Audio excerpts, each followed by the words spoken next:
Thank you all for attending this all too rare PyPD seminar. This will be the second one this quarter, I believe. But we're very happy to have with us today, well, not really with us, but on the other side of the world today, Jörg Frauendiener and Dunedin at University of Otago.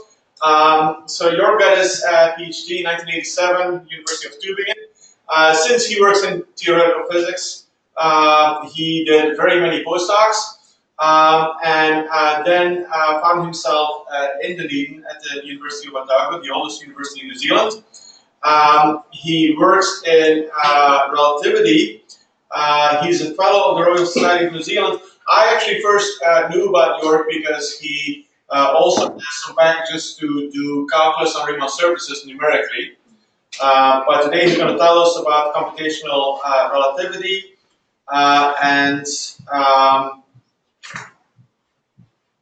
Oh yeah, and I guess I should mention that last year when I was on Schematic, Jörg was my host in New Zealand, which was a very enjoyable reprieve. And on that note, Jörg, it's all you. Thank you. All right, thanks Bernard for arranging this. It's my first experience of giving an online seminar, so we'll see how that goes. Yeah, as you say, I have been working on these numerical things with Christian on the Riemann surfaces, but my interest arose from the geometrical background of Riemann surfaces, and that has been something that has been my main interest all the time, the relationship between geometry, physics, and numerical things. And this arose because I started out doing general relativity. I will never be able to really pronounce that. And so my work is mostly in that area. And so what I want to talk today about is, if I can get the next screen, yeah, is about work that I did together with a couple of people at Otago on the numerical computations or simulations of gravitational waves. Now, you all know that gravitational waves are now a real phenomenon. When I started out, there was still a lot of speculation that whether these things exist or not. From the mathematical point of view, it was clear that they have to exist because there is a theorem that says that they radiate energy away. And it was just a matter of the experimentalists to come up with experiments that are sensitive enough to see them. And people were looking at the simulations of gravitational waves in the late 1960s already.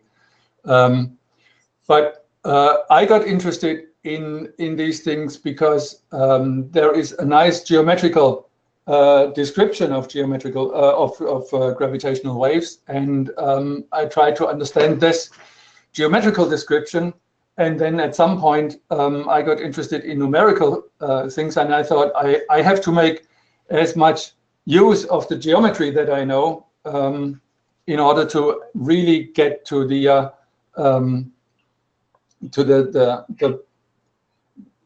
explanation, or to get to the real gravitational waves, because you know that there are large groups in the US that do simulations of binary black hole mergers, which involves solving for gravitational waves.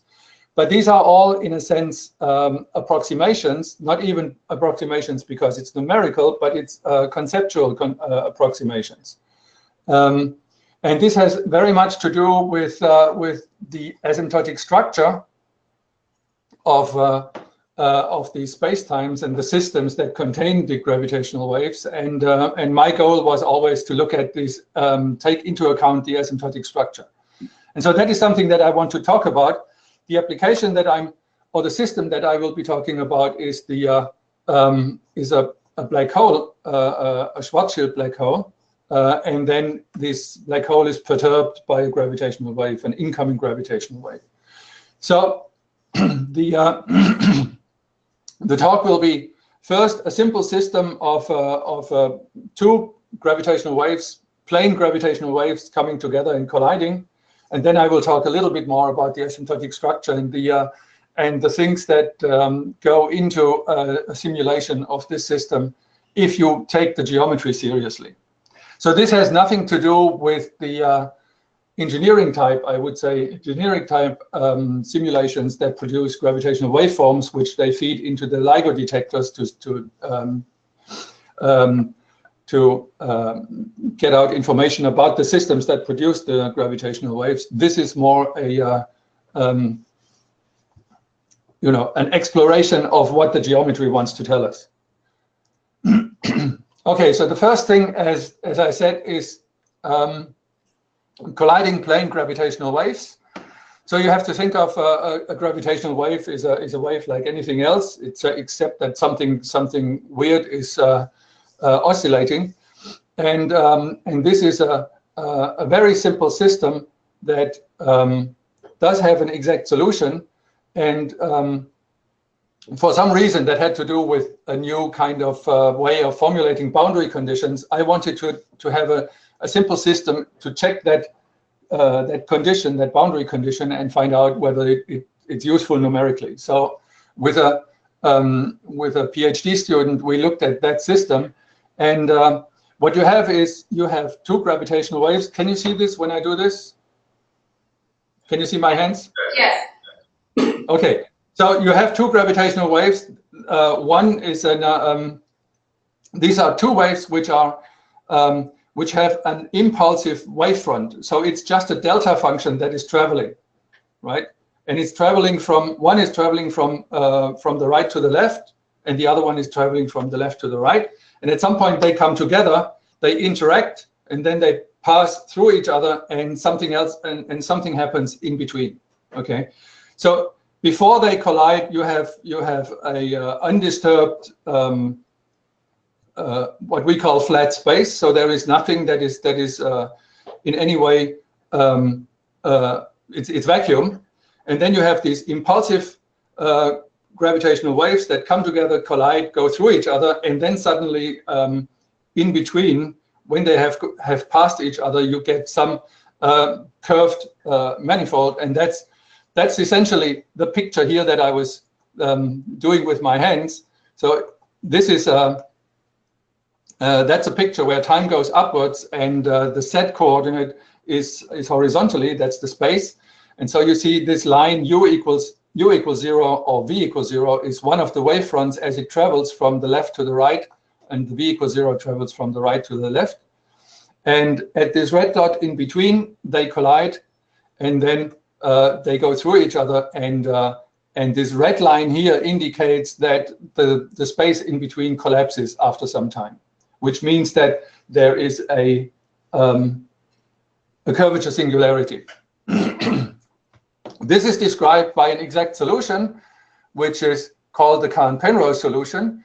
It contains delta functions. So these lines here are really just delta of t minus z, if you want. And this is delta of t plus z. That's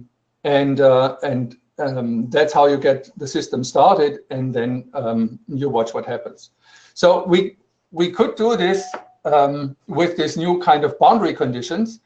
I should say that until then, the numerical simulation of the Einstein equations was very difficult, because there is no theorem, mathematical theorem, that says that the initial boundary value problem for that system is well posed.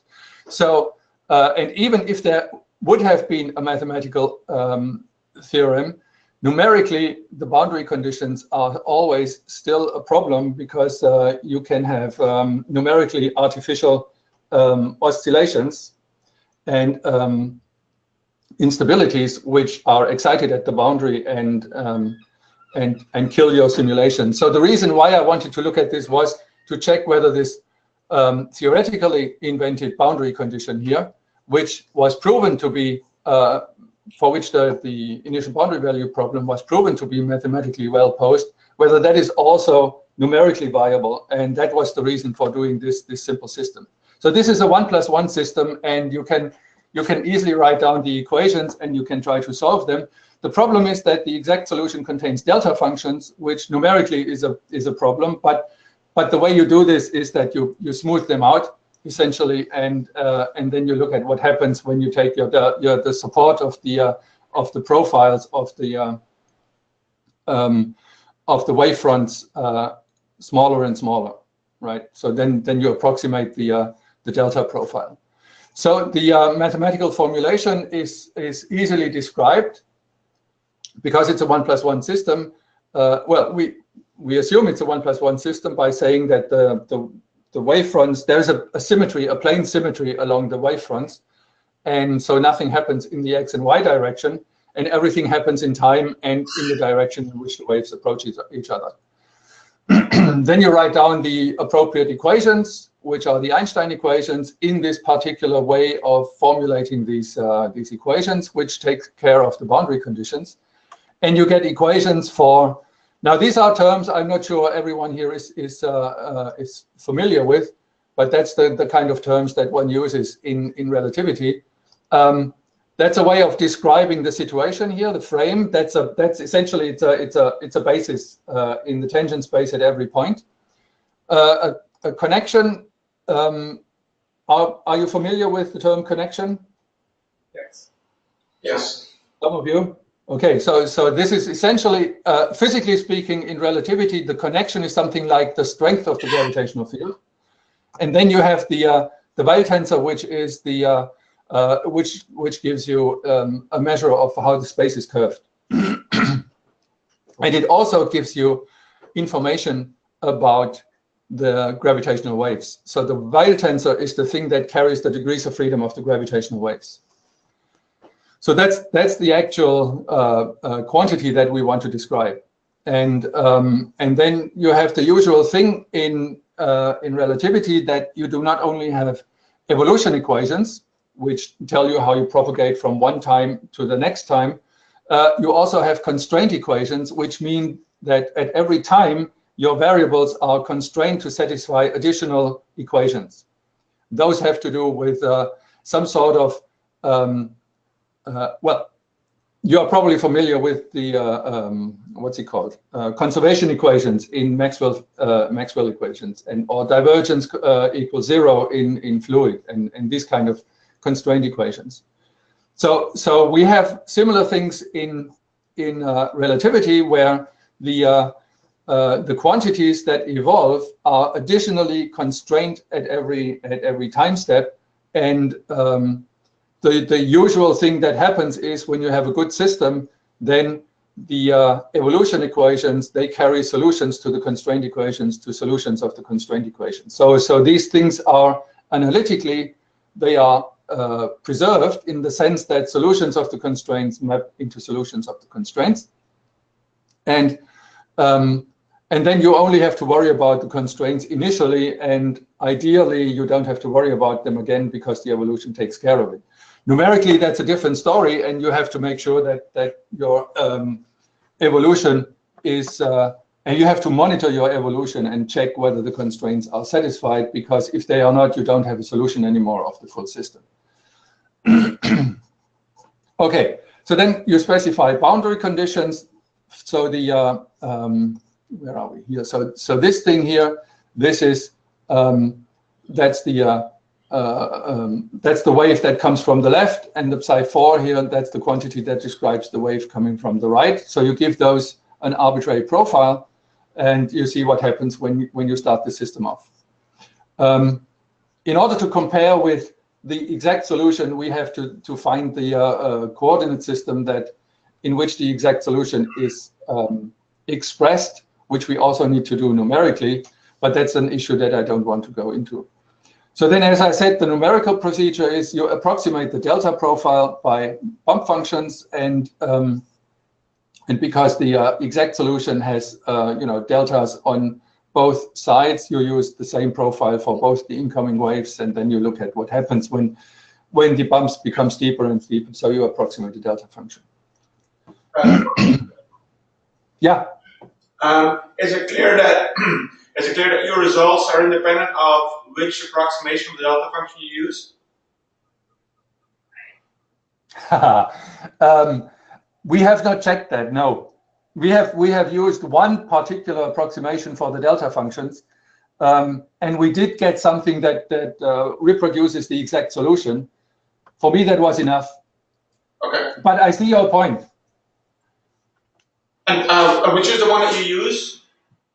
Well, I mean, basically, we just used a bump function, you know, a function that has integral 1, and then we make the support smaller and smaller. Okay, just piecewise constant, or? No. I mean, what was it? I think it was a polynomial to a certain of a certain degree. Okay, thank you. So normally we stay away from, you know, these C infinity bump functions because they have very steep gradients, and numerically that's not so good. I think we used an 8th order polynomial or something like that. Okay. Okay. So, and this is the picture of one of the quantities that describe the curvature, and this is exactly what the exact solution predicts. So you can see here, this here is the initial line on which we give the wave profile, and so this is a quantity that does not show the wave, the curvature quantities that describe the profiles, the wave profiles. It's a different curvature quantity, so you don't see the waves. But as I said, this here is t equals 0, and then one of the waves comes in here, and the other one comes in here, and actually the profile is located at exactly this point and at this point, and then these waves come in. That's the point where they collide. So this here is time going this way. This is the point when they collide, and the exact solution predicts a point delta distribution here, which you can see here. I mean, obviously this has a finite size support, but you get the idea. And then there is a discrete jump a little bit later on along the pathway of the gravitational waves that comes from the right here. That creates a jump from here to here, a finite jump, and similarly on the other side. And then the space in the interaction region is excited, and then it becomes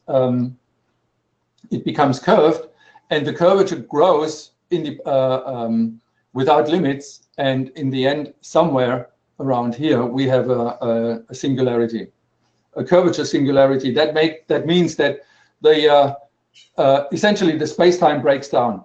So you have these two waves, gravitational waves, coming together and interacting, and in the process of interacting, they destroy the space in between. Now, this is a completely artificial setup. You would not be able to do this with real gravitational waves, but it's one of the first exact solutions with gravitational waves, and it showed that there is actually a nonlinear interaction between these quite innocuous, you know, gravitational waves that are coming together and colliding. So that was the reproduction of gravitational waves. Now we had a code that dealt with gravitational waves, and we have a boundary condition that is stable. And so then we thought we can actually have the gravitational waves play ping pong.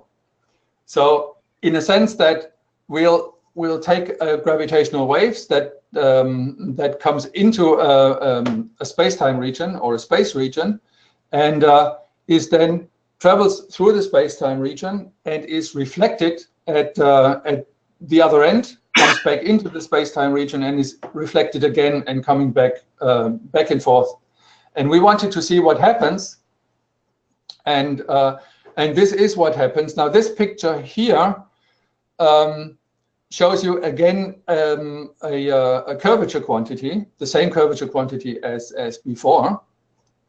Now, what we also did is that gravitational waves can be polarized. And so with each reflection, we can also give a change in the polarization, a phase shift in the polarization. And so that's what we did here. That's what the coloring here is for. This is the polarization, which varies, in complex space between goes around the unit circle. So this is +1, this is +I, -1, -I, +1, and at each reflection at the boundary, we give it an additional phase shift, and that gives you the coloring here. And what you find here is that. I have a question. Did you ask something? So polarization is something that's defined for linear waves, right? This is a nonlinear wave. Yes, but still you can have polarization, at every point of this.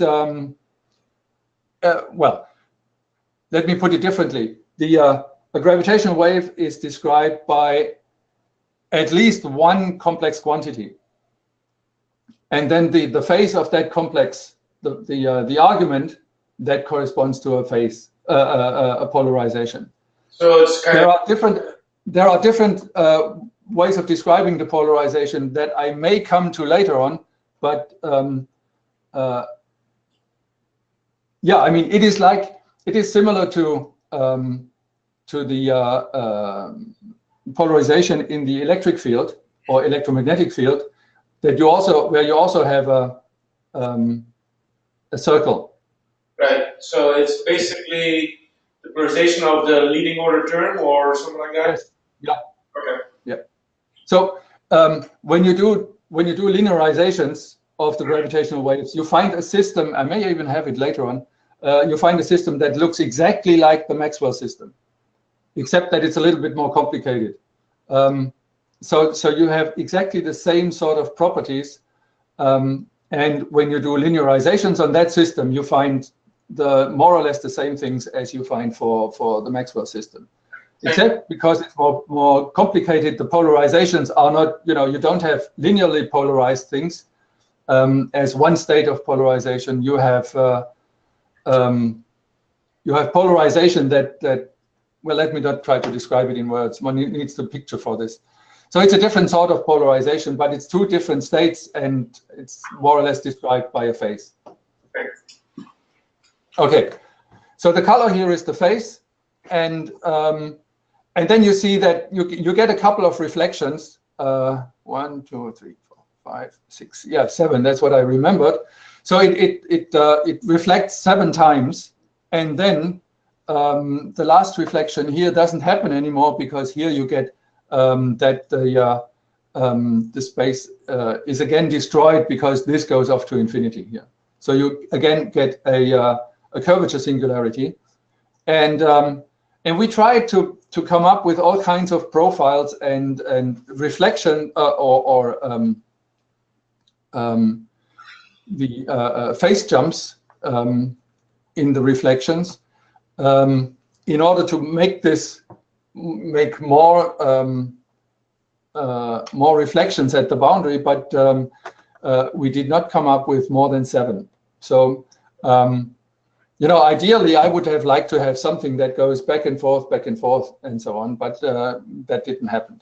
So that was one of our that was the gravitational wave collider our artificial thing. It's completely artificial, because there is no material that would actually make a gravitational wave reflect. So this is completely mathematical, and you would never see this in nature. But it's something that you can do when you know the mathematics of it, and I found that quite fascinating. Can I ask a question? Sorry? Can I ask a question? You said that when the wave hits the boundary, you change the phase, but yeah. Is it obvious that the phase should always, so it looks like the length between the boundary, the width changes, but the phase is always the same on the left and the right. Is there a reason that, the phase is always the same on the right, it's always that green, and the phase is always on the left, it's always that right. Assuming those are the same numbers, are those the same numbers, I guess? Is it the exact same phase? Well, I mean, it's the same number in terms of phase. Well, yeah, I have to be careful here. This is again not the curvature quantity that shows you the amplitudes of the waves. The amplitudes of the waves, that's the ones that pick up the different phases. This here is another curvature quantity, and that reacts to the product of the two amplitudes, and that explains why you always have the same phase on the right-hand side and on the left-hand side. Okay, so you know that should be true. Sorry? You know that that's the case, that it's always the same phase on the right-hand side. Yeah, it looks like it. I haven't checked it, but it looks like it's always the same phase here. And when I think about it, this has to do with, I think in this case, we did, I guess it was pi over 2 in one case, and for one phase, and the other one was for the other one is the opposite. And when you multiply them, you always get the same thing. I don't know. I mean, but that must be some of the or must be behind the fact that these is always the same. Okay. Thank you. Okay. Yeah, and then in here, the different colors here show you that you do get interactions between the two amplitudes that are not always the same here. Another thing that I should point out is that the shape of this domain here. So this is time going on, and this here is the space, and you see that during this this evolution here, while the waves here are reflected, the space in between is extended. So this is actually the physical length of the interval between the boundaries. So the interaction of the gravitational waves has an impact on the space-time structure, which is reflected in the fact that the width of this domain here is increasing. And you see here that in the end it's increasing indefinitely here, and then also the strength of the curvature goes up. So it does show you that there is something non-trivial happening. It's not only the gravitational wave or the gravitational waves propagating within some boundary. The gravitational waves actually does change everything in between also. So that's the fun part, yeah. And now I'll go to a little bit more background on the asymptotic structure of gravitational waves, and I'll show you this picture. So I do not assume that every one of you knows about asymptotically flat spacetimes. So this here is a symbolic description of an entire spacetime. So something that contains a system which is indicated here by this column, where something is moving around. So this has different colors in red and in yellow. So there are a couple of objects that are moving around, and then as you go away from this interacting, this piece where matter is interacting, and you go towards infinity, far away from that system, then you come into regions where basically space-time is empty, and when there is nothing around, then the curvature dies off, and it becomes flat. And then one can, that's a mathematical construction, which is quite useful. One can attach a boundary to this entire space-time, and the boundary has the shape of a cone. And so this is what I have written or indicated here. Now, when I say you can go to infinity, this means you can go in all kinds of directions to infinity. You can go north, you can go south, you can go up and down, and so on. And this is still all space-like directions. whenever you do this, you go in space-like directions, you end up at this place here, which is indicated here as I0. This is the boundary here of the well, if you want, of this blue piece here of the cone. So this is when you go horizontally outward from this from the center here, you go into what's called space-like directions. You end up here. When you go in time-like directions, you end up here at I plus and I minus. And when you go in light-like directions, so that is when you move with the speed of light, and you go away from the system with the speed of light, you end up at a point on this piece here of the cone. Okay, and so this is the main message here, that there are different directions in which you can go away from the system. You can basically go into directions out to infinity, keeping the time constant. You can go to infinity, keeping space constant, the radius and the location constant, but time moves, then you end up here. Or you can go away with the speed of light, and then you end up on this boundary here. So you have a couple of different regions in the asymptotic region, which indicate, you know, whether you have gone in terms of in space-like directions, in time-like directions, or light-like. And the gravitational waves are constructed in such a way that they have to do with this region here, with this what's called scry plus. So this is a script I, and people abbreviate this as scry. So plus indicates future. There is a scry with a minus, that is the past. And when you want to have a look at the system as a system that I am going to describe, then the picture is the following: that you have gravitational waves that come from the infinite past. So that is from here. They come from scry minus. They travel towards the system. They interact with the system here, and then the interaction produces gravitational waves that are coming out. Okay, so this is a sort of a scattering of gravitational waves, where you put some information in. If you want to, you put information in, see what does the gravitational wave do to the system, how does the system react, and then you watch what's coming out. Now, usually when you do the gravitational waves, the binary black hole simulations, you are not shooting gravitational waves in. You're just simply specifying the initial situation in one way or another, and then you're just watching what's happening, what comes out. Okay, so this here is a scattering problem, and that's the problem that I will be talking about, where you shoot gravitational waves in, interacting with a physical system, and then you watch what comes out. Okay, now here is something that I'll go through very quickly, because this describes the mathematics behind this. So this picture here, this is based on work that was done by Roger Penrose in the early 1960s.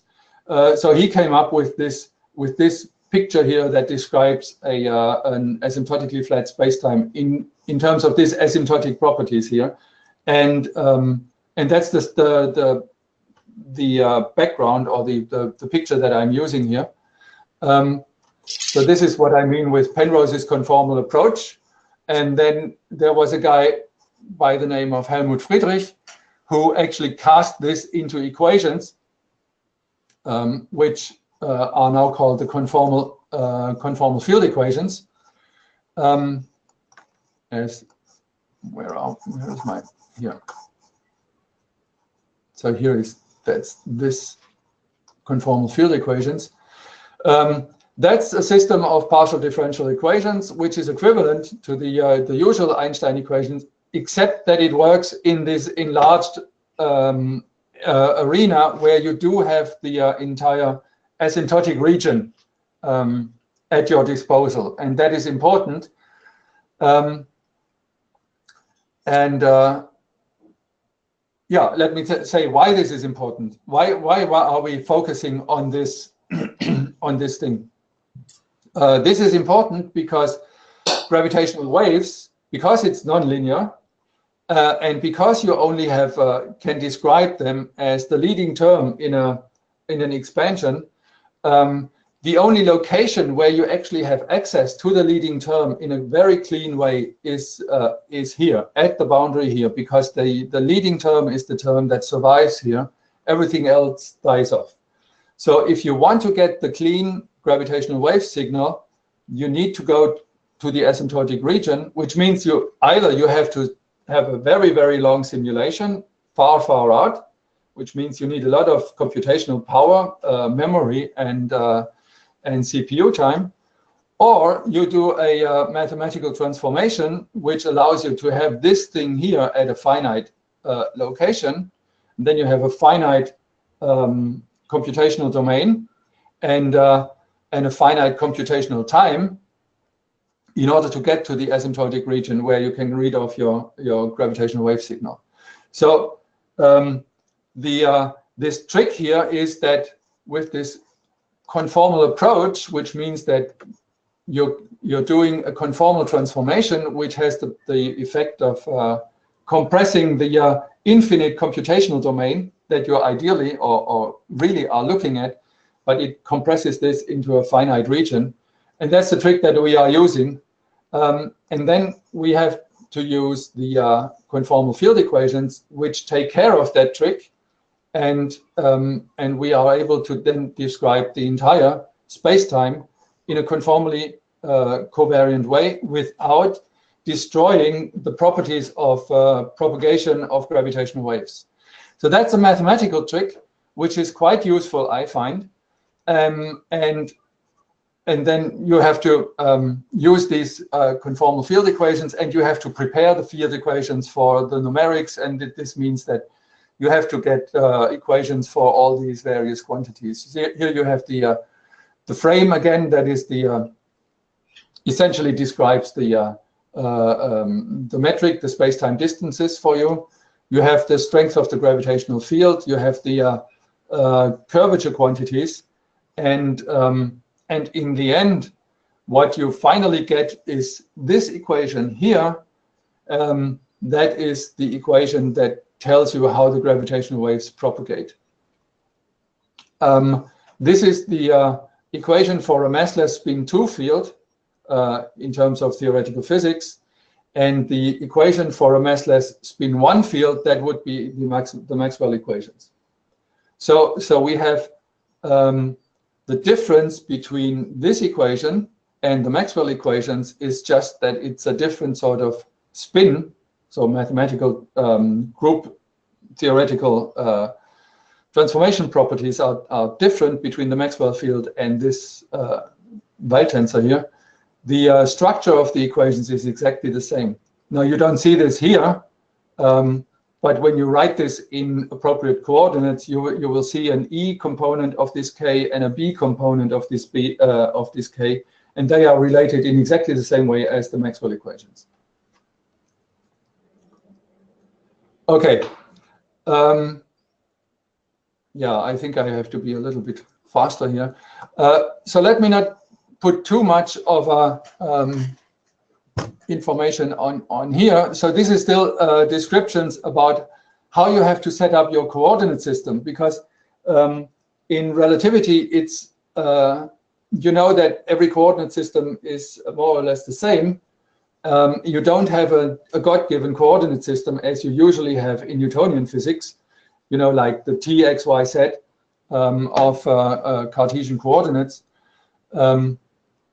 So here in relativity, you have the luxury of having all kinds of coordinate systems available, but that's also a curse, because you have to choose one when you want to do numerical simulations, because if you don't choose one, your equations are not unique and you cannot get a solution. So your equations have to be solvable, and when you leave the coordinates free, you don't get any determined equations. So we have to construct coordinates, and we need to construct them in a way, or we want to construct them in a way which is useful for the numerics. And so here is a way of constructing coordinates and frames, which means bases and so on, based on the geometry.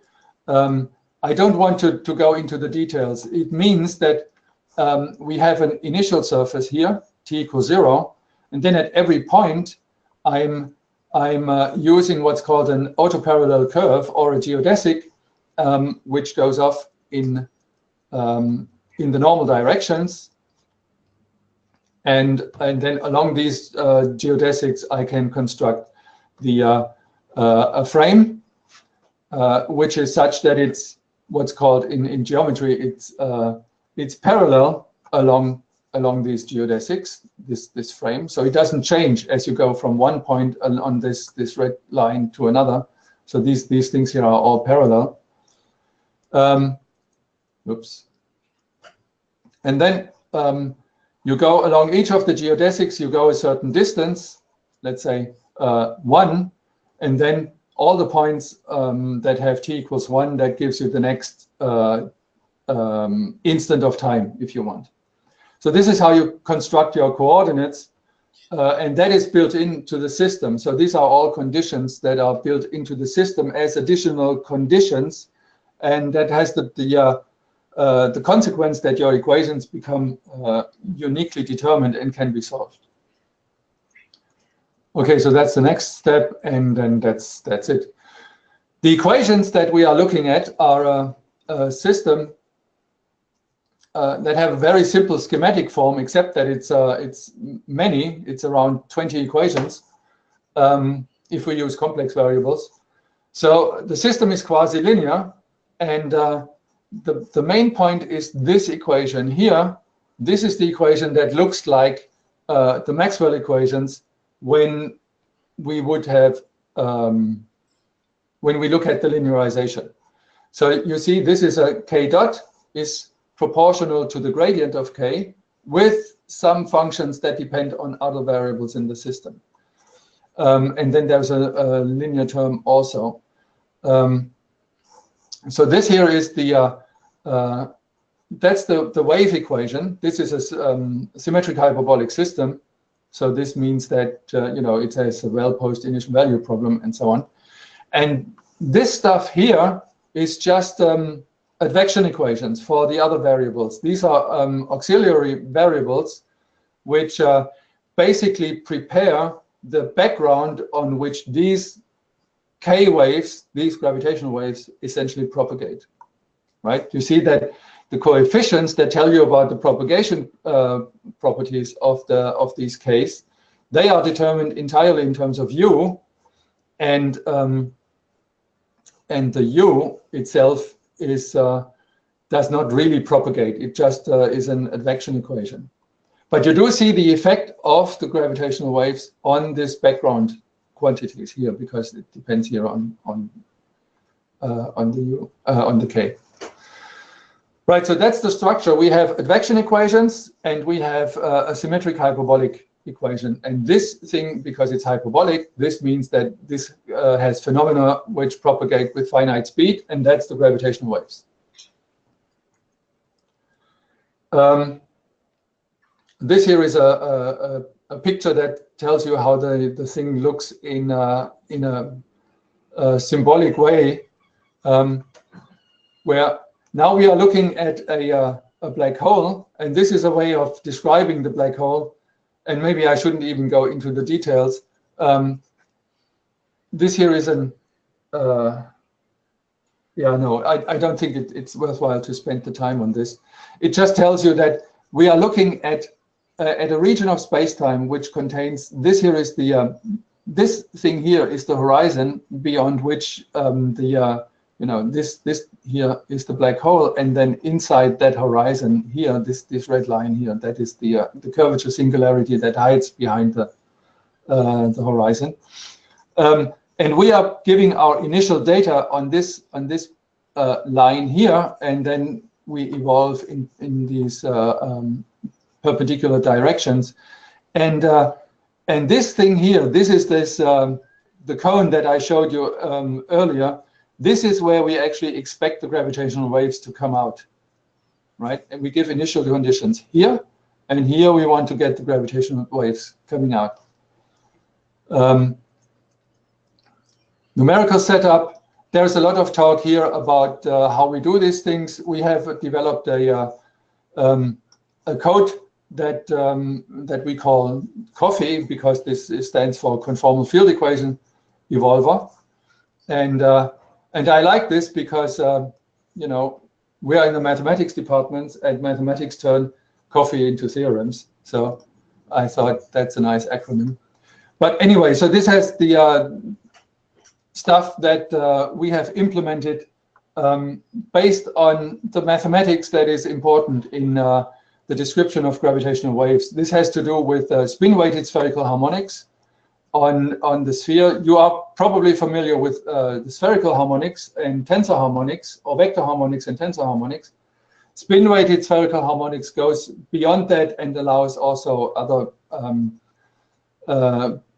harmonics beyond vector and tensor harmonics, and that's useful for the evolution or for describing the evolution of gravitational fields.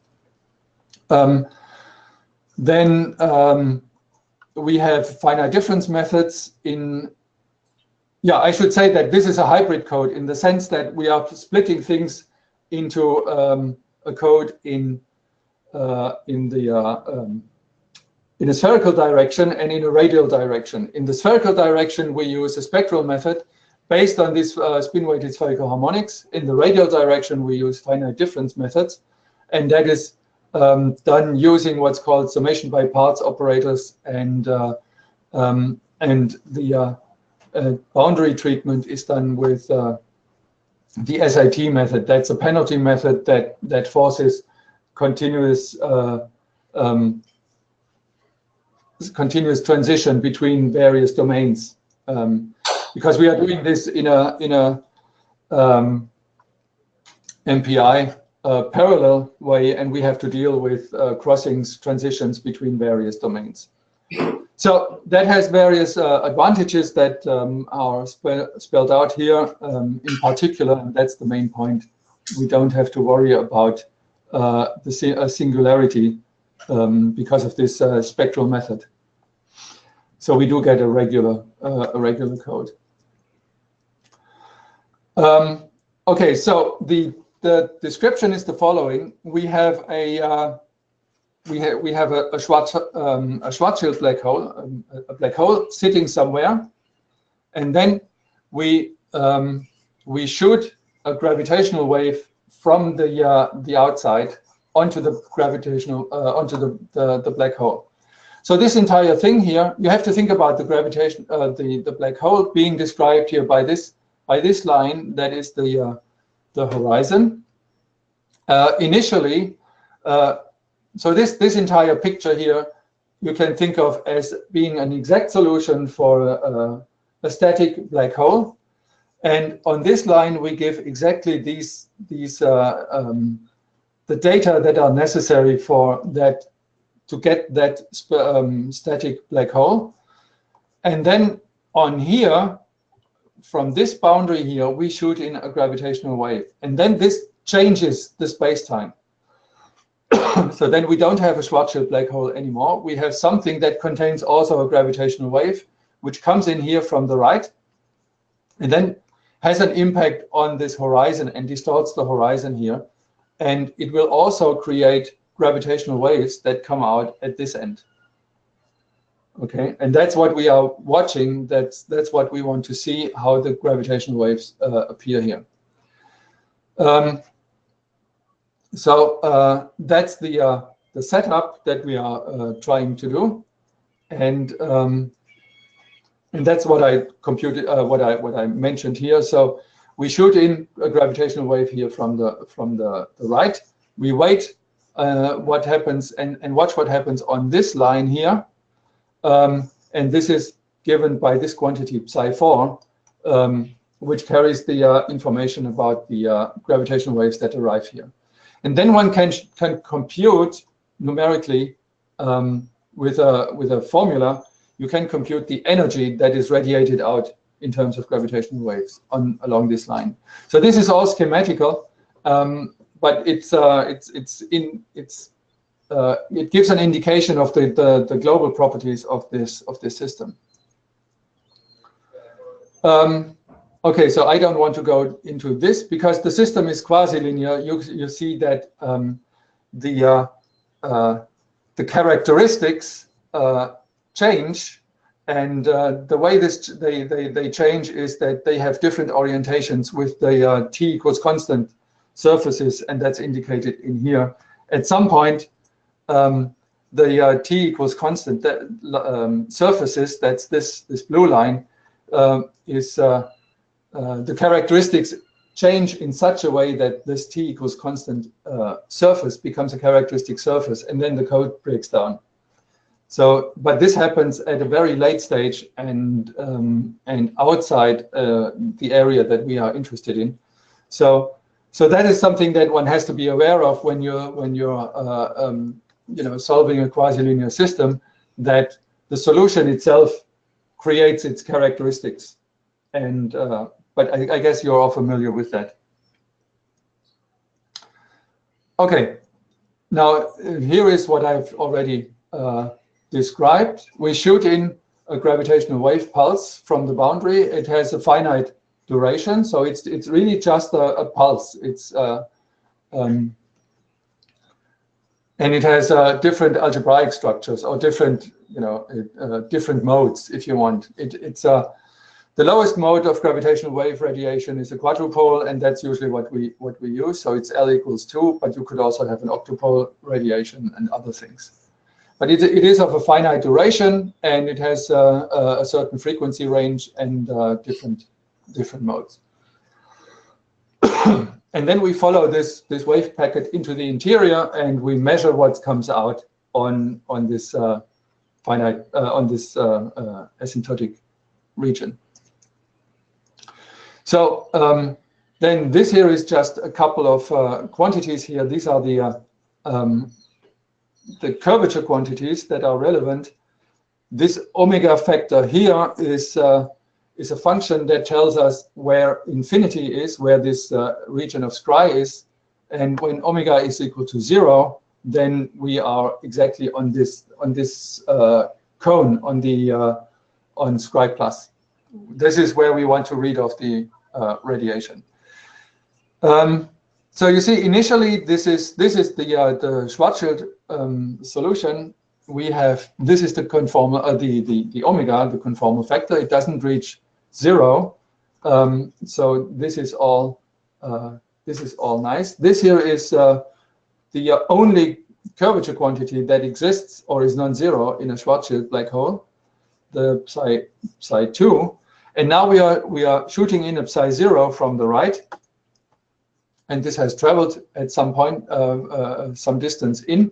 So there you see the profile. This was a clean profile, becoming 0 identically here, but due to the interaction with the existing curvature in the space, this already has a tail. And then you also see the other quantities being excited. So we have a psi 1 here, we have the psi 0, and the other ones are still small. But there is also, you can see here, a psi 3 and a psi 4. So things are getting excited from this ingoing gravitational wave profile. And as time progresses, it travels further in, and then the conformal factor has reached here a 0. So now this point here is at infinity, and we can read off the psi 4 here, because the psi 4 is that's this purple thing, and it's non-zero.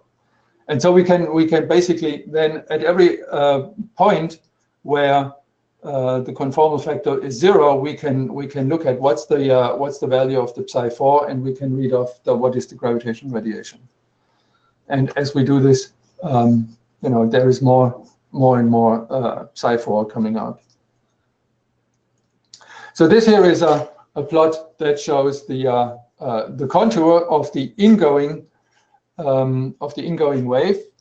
This here is the ingoing wave. It moves towards the black hole. This here is the horizon of the black hole, and it penetrates through the horizon, and it's lost. It doesn't come out anymore because it's a black hole. This line here, that is infinity, and that's where we want to have the information about the gravitational waves. So this here is the information of the ingoing piece of the gravitational waves. As you can see, that's this profile that moves in.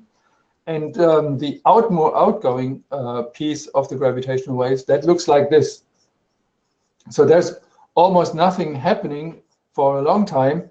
And then you see that here, in this bluish region, then suddenly something happens. And when you look very closely, you can actually see that this is wavy here. So the color is not exactly the same. And you see some sort of a wave structure approaching this line at infinity. And so then what we do is we look at the information of the size of the psi4 and on the other quantities, and then we compute the energy that comes out.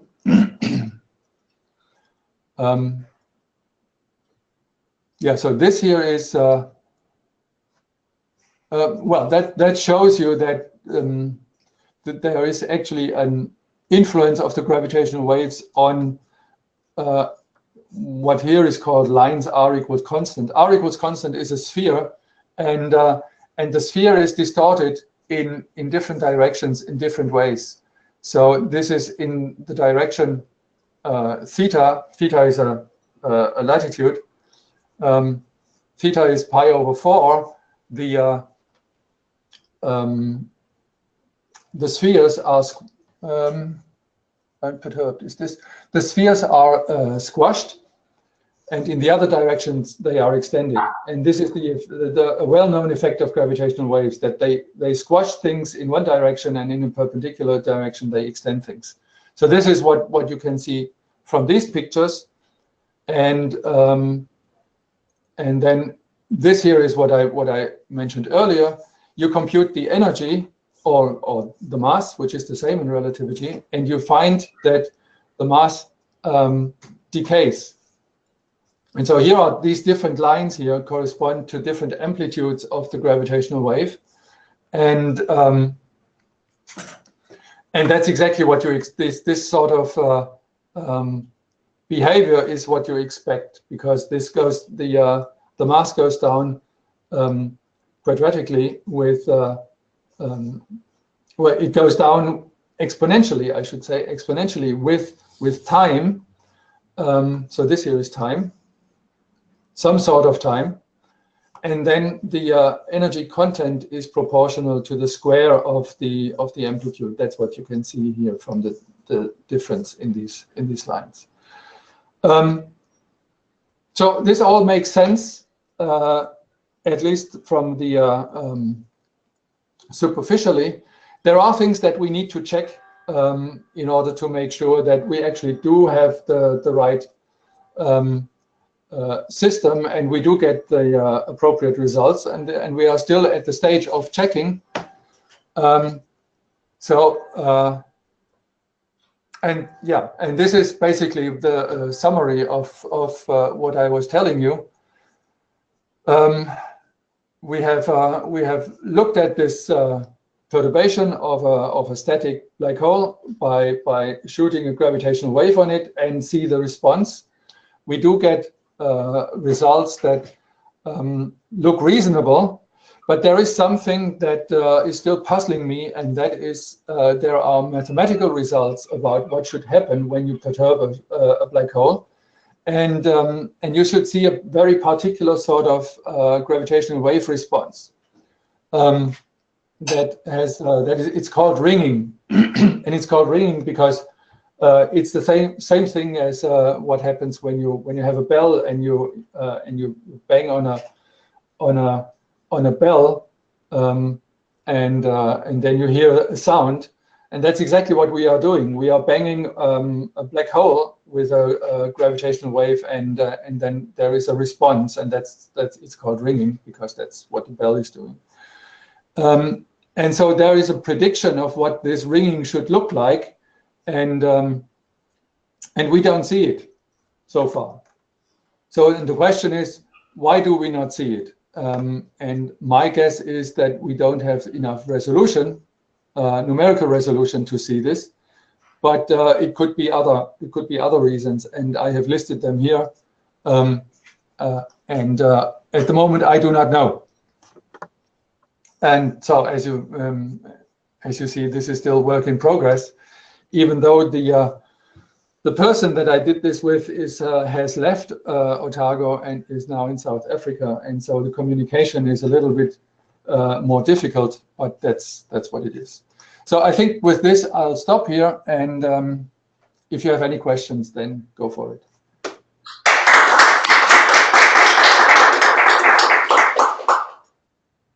I hope this first e-seminar was a good experience for you. It was definitely for us. Do we have any more questions?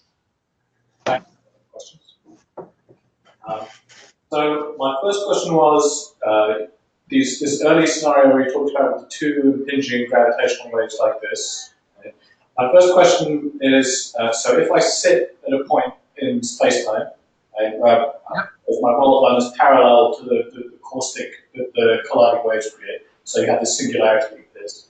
And if I sit so that I'm still relative to that, right, then at some point I'll see the first wave come by, past me before it collides with the other, and then I will see the second wave come by me after it has collided. Right?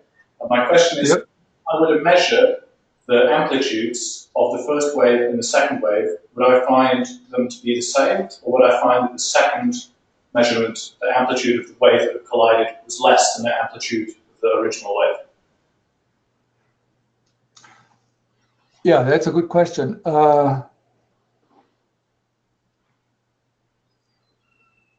So you see the first one before they collide and the second one after they collide. Exactly. Yeah. So no, what you see is that the first one is an actual impulse. So you really get a bang when the gravitational wave hits you. The second one is an impulse plus a tail. I see. Right. So because the interaction has already, influenced the profile of the other wave. So this is also still an impulse, which is a little bit smaller, if I recall correctly. So it has decreased in amplitude, but then it also has a tail, and you get some ripples afterwards. Okay, so it's like a weaker impulse. It has a lower amplitude, and it has a tail with these ripples afterwards. That's interesting. Yes. So it's the same energy, but it's spread out a bit? Sorry? It's the same energy, but spread out in the tail? Should be lower energy, no? Well, energy is a weird concept in relativity. I mean, when you, of course. The only thing that I could make sense of is looking at the, even that doesn't really make sense. I mean, if you look at the area under the profile, whether that is the same or not, I do not know. I don't know. I mean, there is nothing that would qualify for a measure of energy in this thing, because it's gravitational energy is not something that can be localized. So at every point you can find a system of coordinates where the gravitational field strength is 0. So there is no gravitational field. So my second question was related. So you mentioned the gravitational waves that were impinging on a black hole, the Schematic black hole in your simulations. They caused Bondi mass loss, right? The Bondi mass of the black hole went down. Right? So why did it go down instead of up? Maybe this is a stupid question. No. So when I go back to this, so what you see here, initially, it says here we have m equals 0.5. That means that the mass of the black hole is 0.5, and you have the 0.5 here. This is the blue line, and there is no the amplitude of the incoming wave is 0, so there is no incoming wave, and it stays at 0.5. Now, when you do have a gravitational wave, the amplitude is non-zero, then the Bondi mass essentially measures the content of energy at every instant of time inside the entire space-time. Okay, so initially you get the 0.5 plus something, and this something is quadratic in A in this parameter here. So let's go here, and then the energy goes down because over time the gravitational waves move out of the system. That is this psi4 that goes out and is lost. Well, and this is energy that is lost to the system. So what remains in energy or mass inside the system has to go down because the gravitational waves leave the system. Okay, so this is sort of like it's a proxy for like the total energy of the spacetime, right? This is not. Yeah. So if you add the Bondi mass plus the energy that is contained in the outgoing gravitational waves, you should get a constant. Okay. What happens to the mass parameter of the black hole in this process, like the Schwarzschild radius of the black hole? The Schwarzschild radius. Yes. That changes also. So the horizon changes. Does it go up or down? It has to go up. Right. Okay. This is, when you in here you see something is moving. Some energy goes into the black hole, yeah, and when something falls into the black hole, this means that it gathers mass, and that means the radius goes up. Because you have some energy coming in, and it absorbs some, so the Schwarzschild radius goes up, and then the wave system, and then. Okay, let's say mass parameter. Okay, that's. Thank you very much. Do you have any more questions? I have a quick question. So the like when the caustic forms and when you have the two colliding plane wave problem. Yep. So like if that was for light, for example, something would limit its focusing eventually, like diffraction, for example. So what would limit the focusing if you were to actually perform this experiment? I didn't get everything acoustically. So you're asking what happens when the caustic forms, and then what is with focusing? Well, kind of like what would happen if you actually perform this experiment instead of solving these equations? Like, I imagine space doesn't actually explode. I don't know how to do these experiments actually. So, but I mean. Do you mean if I had gravitational waves and I would I would observe them in some way, doing something like going through the other, what would actually happen in terms of because you don't think that the space can be destroyed? Is that your question? Well, yeah, I would imagine it wouldn't, because I imagine there's gravitational plane waves colliding often. So I don't know. Maybe it's a naive question. I don't know anything about it. No. I mean, it's something that one cannot really answer. The equations here say that the curvature blows up. That means that at that point the equations don't make any sense anymore. And so this is something where at some point when you have too high curvatures, physically speaking, you come into an area where you would expect some quantum phenomena to take place, and then these classical equations are not good enough anymore to predict what's happening. I mean, I'm not sure whether I'm actually answering your question at all. It's just from what I think you are asking. Here's what you would say.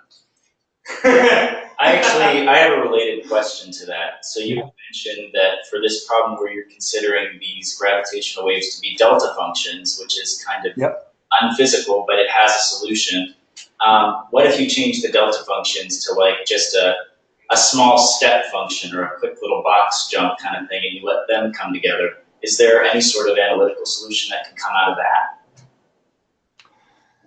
that? There are a couple of exact solutions with. Let me try to think. Or even replace it with a very skinny Gaussian, something like that? No, I mean, you cannot just replace them with something that you want. You have to replace them with something that the equations want, because the equations are quite nasty. I'm just trying to think what kind of solutions these are. Well, in fact, I mean, this is something of interest maybe to Bernard, because that system is integrable, and it's described by, or it can be described by, theta functions in particular cases. So this is something that I've just recently had a PhD thesis to look at, where people were looking at more or less this system and described exact solutions in terms of theta functions. But I'm trying to remember what kind of profiles those were, and that's what I don't. That's what I don't remember. But there are more general profiles for this kind of system, but it's not that you could say that I want to have Gaussian functions or something like this. It really is dictated by the equations what you can put in. I see. So you don't get a choice of your initial conditions, so to speak. No, I don't. No. Just okay, right. That makes sense. Thank you. Sure. More questions? All right. Well, let's thank our speaker again.